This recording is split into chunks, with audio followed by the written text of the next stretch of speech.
कामरान साहब एक सेकंड में, डॉक्टर साहब ने जो तौहीन आमेज़ अल्फाज इस्तेमाल किए ख्वाजा आसिफ साहब के साथ के ख़िलाफ़, ये तो वही किरदार है ना, ये उस्मान डार जो ख्वाजा आसिफ साहब मस्जिद में नमाज़ पढ़ते थे तो ये जूते उठा के खड़ा होता था बाहर के, ख्वाजा साहब बाहर आएंगे तो मैं जूते उठा के इनके पाँव में पहनाऊंगा।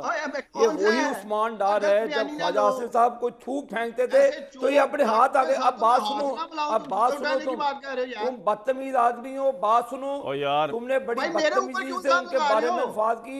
मैं अगर तुम मेरे सामने ख्वाजा आसिफ के साथ इस तरह की गुफ्तगू करते स्टूडियो में बैठ के, मैं तुम्हारा मुंह, चले सर तू थोड़ा छोड़ दे, मैं आगे चलता हूं, कसम मैं तुम्हारा मुंह तोड़ देता। चले सर छोड़ दे उस्मान भाई, आबिद भाई छोड़ दे यार, मैं आगे जाऊंगा। कौन है बताओ? भगोड़े 4 साल तो मैं तेरे तेनू ऐसा लटकाना सी, तू याद करदा सारी उम्र।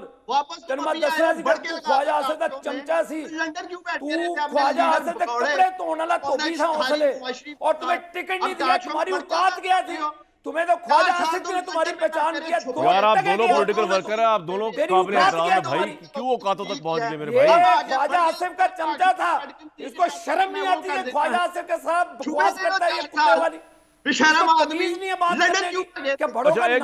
उस्मान डार साहब, डार भाई आपने भी, मैं कह रहा हूँ आबिद शेरली साहब ने भी गलत अल्फाज इस्तेमाल किया आपके मुतालिक, लेकिन आपने भी ख्वाजा आसिफ साहब के मुतालिक ये जो बेशर्मी रंगे हाथों, छोड़े यार इन एडजेक्टिव्स को यूज करने का, वो बंदा मौजूद ही नहीं है इधर, तो हम आगे चलते हैं। ठीक है डार साहब से बात कराएं, मेरी बातें हमें कर रहे हो।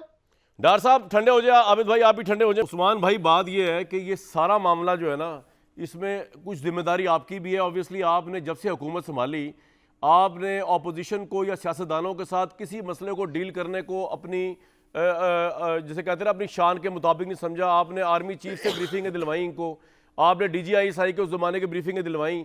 आप अभी भी पहला काम आपने ये किया इक़्तिदार से उतरते ही कि आपने कहा कि बाजवा साहब डील करा दें क्योंकि वो अनइलेक्टेड है, उनके पास अथॉरिटी नहीं है।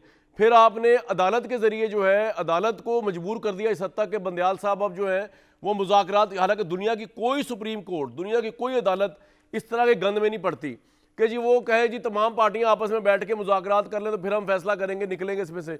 तो आपकी अपनी भी तो कुछ जिम्मेदारी है ना कि आप अपने मुखालिफ को इंसान समझने को तैयार नहीं है, आप उनके साथ बैठने को तैयार नहीं है, आप उसको पॉलिटिकल रियलिटी मानने को तैयार नहीं है। तो मेरे भाई ये जजेस भी खराब होंगे आपके साथ, पहले बाजवा साहब खराब हुए, अब ये जजेस खराब होंगे। आप डायरेक्ट बात करें यार, छोड़े अदालतों को। आप पार्लियामान का हिस्सा है, पार्लियामेंट्री डेमोक्रेसी का हिस्सा है, आपकी एक ताकत है, आप एक वोटर की स्ट्रेंथ लेके आए हुए हैं। डार भाई बहुत बड़ी पार्टी है आपकी। देखिए एक तो आपने बड़ी ज़बरदस्त बात की है कामरान। वाकई हमें तो रजीम चेंज के बाद अंदाज़ा हुआ जब ये 1100 अरब रुपए का NRO मिला और रातों रात सारे ये जो डाके डाले थे इन्होंने वो माफ़ कर दिए गए। तो मुल्क में तो तभी आइन और कानून की धज्जियाँ उड़ा दी गई। आपने दर्जनों टॉक शोज़ किए हैं यार इन लोगों की करप्शन पे कामरान। फिर मेरा हाल है हम सबको, आप भी मैं भी, हम सारे फिर कौम से माफ़ी मांगते हैं कि हम करते क्या रहे हैं। पाकिस्तान में तो कोई कानून नाम की चीज़ एग्जिस्ट नहीं करती थी। जिसने अरबों का डाका डाला है NRO ले, रातों रात माफ। आपको भी पता है फर्द जुर्म लगने वाली थी शहबाज शरीफ पे जब ये अगले दिन ओथ ले रहे थे प्राइम मिनिस्टर का। क्या ओपन एंड शट केसेस नहीं थे? क्या कैश बॉयज हकीकत नहीं थी? मंजूर पापड़ वाला, मुश्ताक चीनी वाला, फुलदे वाला, कुल्फी वाला, मुर्दे वाला, ये कौन लोग थे?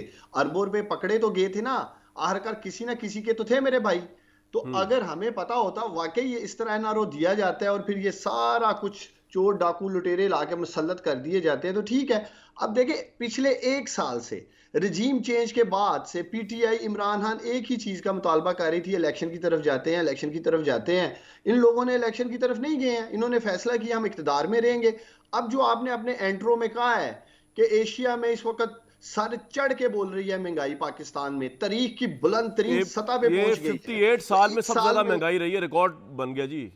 चले और बताओ। साल में चीजें बेहतर कर देते तो शायद ये इलेक्शन की तरफ जाते। मैं आपके प्रोग्राम से में सवाल उठाता हूं कि आपके sitting chief justice Umar Ata Bandial साहब कौन सी सहूलतकारी कर रहे हैं इमरान खान की या PTI की? यार 90 रोज में इलेक्शन होने चाहिए, उसके ऊपर आइन पे अमल दरामद कराने के लिए जजेस बैठे हैं।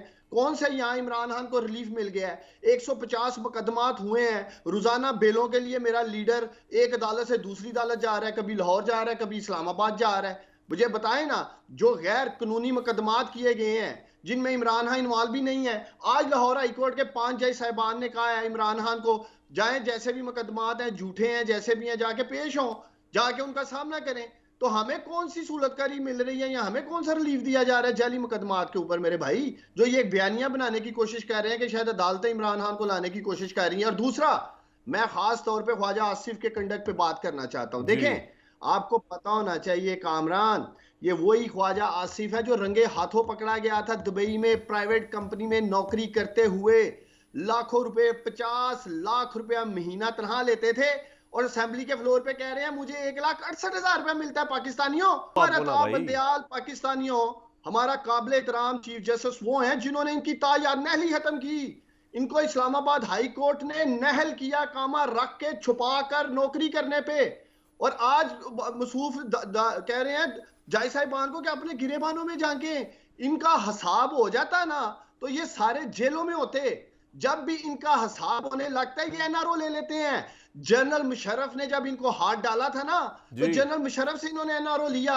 अभी 1100 अरब रुपए का जब हाथ डाला, खुरम दस्तगीर का क्लिप रिकॉर्ड का हिस्सा, हम तो जेलों में जाने वाले थे, हमें तो एनआरओ ने बचाया, हमें तो जनरल बाजवा ने बचाया। ये रिकॉर्ड पे इनके मुजरा की स्टेटमेंट्स हैं यार।